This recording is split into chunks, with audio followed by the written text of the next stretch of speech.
Quái chơi rồi.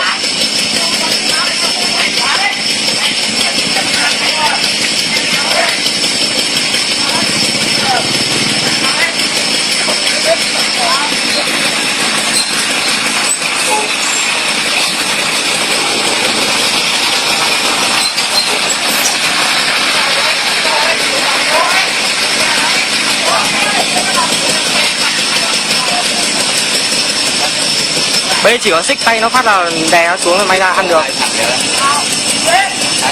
Căn bản là đây là dân thôi, có dân thôi. Nếu mà không có dân á, thằng này cứ bị ăn đập.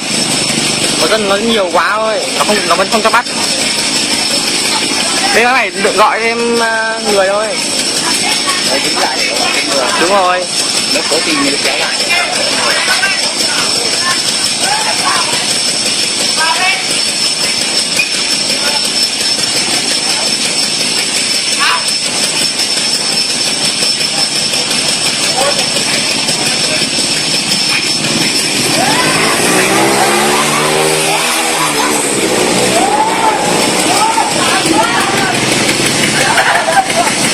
Quả này mà bắt thì phải cháu tha đâu vào đấy.